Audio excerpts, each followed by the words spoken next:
Prince Harry has arrived in the UK, but he won't be staying at Buckingham Palace during his trip. Royal sources say he didn't respond in time to their offer and the appropriate staffing provision is no longer available. Well, Andy Barr is a crisis PR expert. Andy, thanks for joining us. As far as you can work out then, what on earth has happened here? I think, being completely honest, there's been some mixed communications between both sets, and now it looks like there's been an argument, and obviously there's a lot of back briefing going on behind the scenes, which we're kind of used to from Harry and Meghan and not so used to from the royal family. And is it possible at this stage to attribute blame? Do you think this is ultimately a bungle on Prince Harry's part, or do you think it's more complicated? I think it will come out that Prince Harry was waiting for some sort of police communication around the security provisions. That hasn't come through in time, and he was unable to meet the deadline of Buckingham Palace and the royal machine, which it is a machine because they have events going on every day at Buckingham Palace. So I kind of understand why they needed to get this booked in well in advance. And obviously, Andy, you are a PR expert, a crisis PR expert. How do you think Prince Harry comes out of all of this in what is a very important week for him, his first visit to London for some time?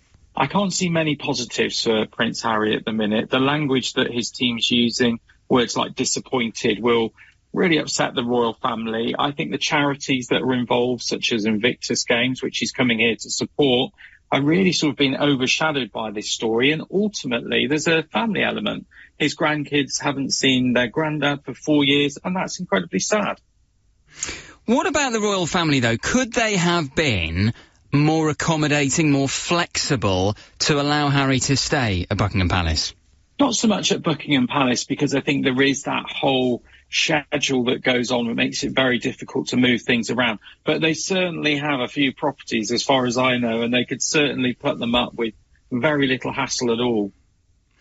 And more broadly, I mean, I remember when Harry and Meghan departed the United Kingdom, moved to California, gave that interview to Oprah Winfrey. There was a lot of talk about how damaging that could be to the royal family as an institution.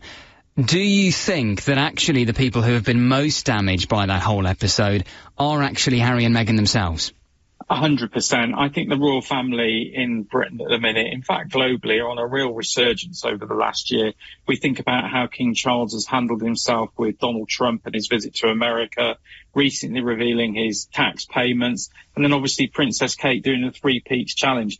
The royal media machine is at an all-time high, whereas Harry and Meghan, they're really struggling right now. Could you see that changing?